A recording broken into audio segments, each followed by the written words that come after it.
Hello everybody and welcome to this talk on baby play and how to use play to grow your baby's brains, which may seem a strange concept, but it can actually work. Before we start, I just want to introduce myself. My name is Sophie Pickles. I am a mum of two. I have a 3-year-old little boy and a currently 10-month-old baby boy. I am an early years developmental expert and an early years educationalist, and I'm also a parent coach. So I live and breathe this stuff day to day, as well as practicing what I preach with my children as well. I am very fortunate to have a wonderful community of followers online on Facebook, YouTube and Instagram, and we talk all things baby play and baby life and parenting, as well as doing free weekly baby classes, which we've been doing since the start of lockdown, and it's been absolutely amazing and transformational. So I am so honoured to be able to talk to you today and use a lot of that advice and knowledge and bring it to you in just a short little segment all about baby play and what you can do to help your babies develop rapidly at home through using fun and easy play methods. Let's start by talking a little bit about babies' brains, because babies' brains are amazing. Your babies are born with all the neurons in their brain that they need to be able to make learning connections. But between these neurons, we need to form things called synapses. They're like little bridges that form between the neurons that can send messages back and forth, and that's how our brains grow and develop. By 4 weeks old, and this is an amazing fact, your babies are developing 250,000 synapses a minute. So can you imagine what is going on in those brains of your babies at just 4 weeks old? Through the first year of your baby's life, their brain grows at an astonishing rate. And there is lots of evidence to prove that what you do with them at this time, how you play with them and communicate with them, will have a lasting effect on them throughout their whole lives. So it's really important to play and communicate with our babies in the right way.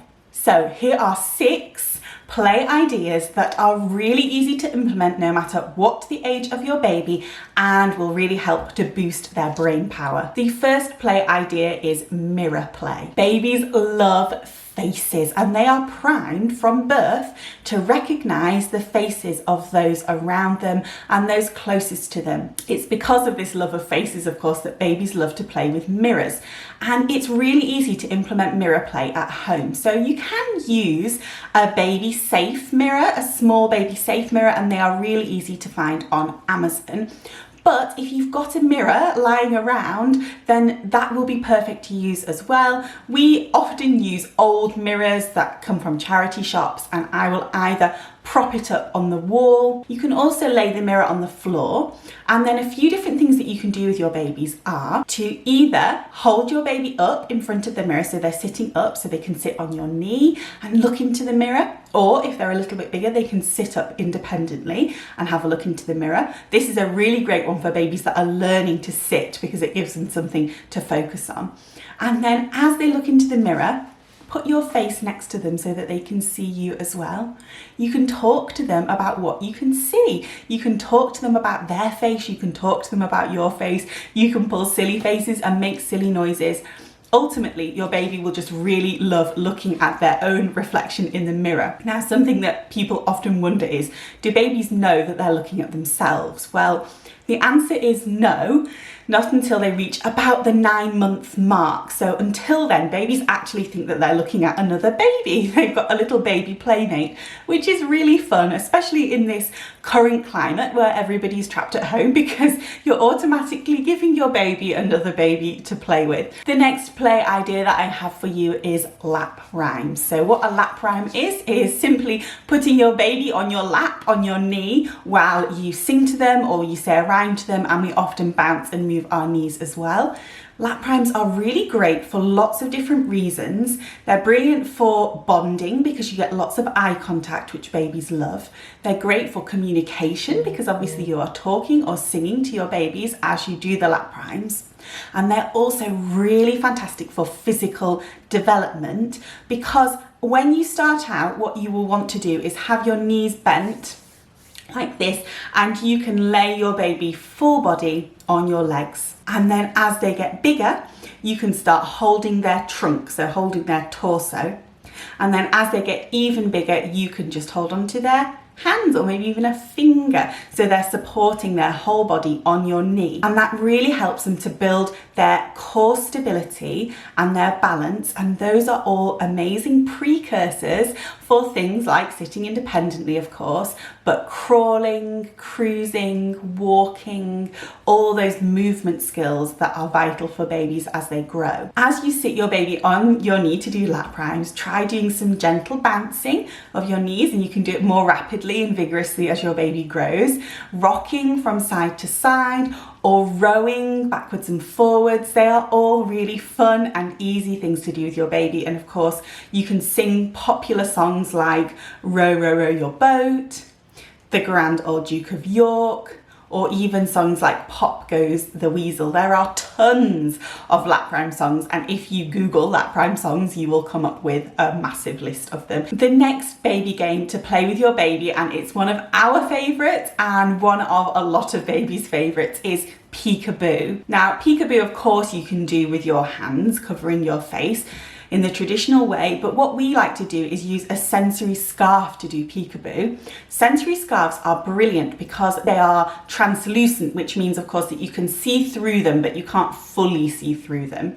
And that just gives the babies a little bit of comfort while they're using them, that they can still see you, that you're still there, but they get that fun kind of shielded, enveloped effect of being covered by a scarf. Now, of course, when your baby is very little, you won't want to put the scarf fully over their heads because it may be dangerous, but you can just hold it up to their face, a little bit away from their face, and then pull it down and do Peekaboo. You can hold it up to your own face as well and do Peekaboo. And then as your babies get bigger, they will learn to reach up and touch the scarf first of all and get that feel for it, and then eventually they will start grabbing it and trying to pull it off your face or off their own face as you do Peekaboo. If you don't have a sensory scarf, they are really inexpensive on Amazon. If you just search the word sensory scarf, you will find them. They normally come in packs of about 6, and it is good to have more than one because there are lots of great activities you can do with them. In fact, we have a whole class on sensory scarf play over on my YouTube channel. But if you don't have a sensory scarf, you could use a muslin, or you could just use a sheer piece of fabric. Anything really will work as long as you can cover something up with it. Play idea number 4 is a musical play idea. And it's really just the idea of using music to bond with your baby. So you can do this in several different ways. You can just turn on your favourite songs and have a dance party with your baby. So hold your baby close and dance around the room with them. They'll really enjoy feeling your movement, listening to the music, having lots of fun and spinning around maybe, or joggling up and down. You could even turn the lights off, and if you've got one of those like little Starry Night light projectors, you could put that on and make it into a disco almost.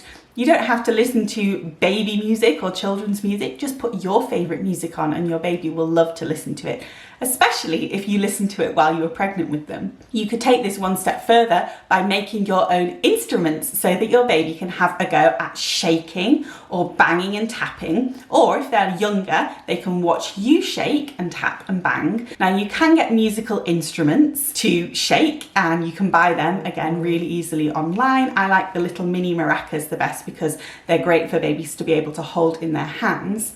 But you can easily make a shaker if you've got an empty herb or spice jar, or even an empty water bottle. Just fill it with some beads, buttons, pasta, rice, anything dry that will make a sound when you shake it, and of course just secure the lid to make sure that they can't get into the contents of the bottle, and then you easily have your own shaker. We're almost at the tummy time tips, so hold on with me. We're going to talk about baby play idea number 5 first of all, and that is time spent outdoors. It's so important for our babies to spend time outside. Time outside is especially important at the moment because we are spending a lot of time in our houses, and having that fresh air is really good, not only for our baby's mental well-being, because it is, but for our mental well-being as well. And because babies feed off of our mood and how we feel, we need to try to make ourselves feel relaxed and calm and positive to make our babies feel that way as well. So spending 10 minutes a day, if you can, or more of course, outside will be really beneficial for you and your baby. You can go out into your garden or an outdoor space near your house, or you could go for a walk, put your baby in a carrier if you want to, and that will make sure that they have that nice close feeling to you. It's also really good for building their core strength and stability. It's another way of doing tummy time, having your baby in a carrier. Once you get to a tree or find a tree, stop underneath it and let your baby watch as the branches move. They will be absolutely mesmerized. I call it nature's natural mobile because it really is just like a crib mobile, but 100 times better, with natural light and breeze and being able to see all that movement. So you could put your baby in the carry cart underneath the tree, or find a tree near some grass and lay a blanket down and lay your baby on their back and have a look up. Of course, if you're on the grass, you could also turn your baby the other way and have them experiment with the grass, because it's a really great sensory element for your baby. And you could even take a blade of grass and just run it gently over your baby's face and over their hands so that they can feel the different texture, and they like that sensory feedback that they get from that tickly feeling. Okay, let's talk about tummy time, because I know that you're wondering, and I know that you probably have questions about tummy time. Now, I do actually have a whole video all about tummy time over on my channel, but let's talk about it a little bit here. So we're going to talk about why it's important, and the big question, what can you do if your baby doesn't like it? So tummy time is really important because it helps babies to build their core strength, so the strength in their stomach muscles and their chest muscles, and their stability. It builds their neck and head strength as well, because of course they're having to lift their head up to move and look around as they are on their tummy. And all those things are really important because they will help your baby to do all the other types of movement that come as they grow. And that is why it's so important. However, a lot of babies don't like tummy time. It can be for a number of reasons, but the main ones generally are that they can't see you, and they don't like that they can't see you, and often that they're on the floor and they don't feel very comfortable, and they almost feel a bit too open and vulnerable. Well, did you know that you can do tummy time on you? So if you lay your baby on your chest, if you lay back like this and have your baby on your chest, that counts as tummy time, as long as they're on their tummy, obviously, while they're laying on you. So if they're sleeping in that position, if they are just resting in that position, if they are awake, it's a great one to put them in even when they're newborn, because they will try and lift their head up to be able to look at you and see your face. Another good way that you can do tummy time so that your baby still has contact with you is to rest them on your shins. But instead of having their back to your shins, have their tummy on your shins. You can also lay your baby across your lap, and this is a really great position for babies if they suffer from colic or reflux, because they like the pressure on their tummies, and of course it gives you easy access to be able to rub their back as well and just calm and soothe them. Then let's talk about the other reason that babies often don't like tummy time, and that is because they don't have anything to look at. They feel quite open and vulnerable, and if we distract them from that feeling, then actually they tend to really like tummy time. Lay your baby down on a soft surface on the floor. They don't have to be completely flat. You can prop them up, so you can roll up a blanket or a towel, or if you have one of those like bolster pillows like this, then you can lay your baby on the top of the pillow here so that they can look over the side. And then you can put various things in front of your baby or to the side. They often have their head turned to the side when they are very little, for your baby to look at. So things like high contrast patterns are great, and you don't have to buy these in a book. You can just draw some black patterns on some white paper and your babies will love looking at that. You could use fairy lights. You could put a mirror there for them to have a look at themselves in, or even better, you could get down on their level so that they can see your face as they are laying there. Those are my 6 top tips for play and for growing your baby's brain and making rapid development. I hope that you enjoyed them, and if you want more, then do head over to my YouTube channel. It is Sophie Pickles, just search my name, or Instagram, Facebook. On Instagram I'm actually Mummy Pickles, but if you search Sophie Pickles I should come up. We do free baby classes over on YouTube every week. You're very welcome to come and join us. And on Facebook and Instagram, I post very regularly on developmental play ideas, things that you can do with your babies, as well as just talking about general mum life and baby life. We have a wonderful community of people over there, and I would absolutely love for you to come and join me and recommend me to your friends as well. Thank you so much for joining me for this video. I hope that you enjoy watching the other offerings that are available for you as part of the Baby and Toddler Show, and that you've managed to do some good shopping and get some good bargains. Thank you so much for listening. My name is Sophie Pickles, and I hope to see you very soon. Bye everybody.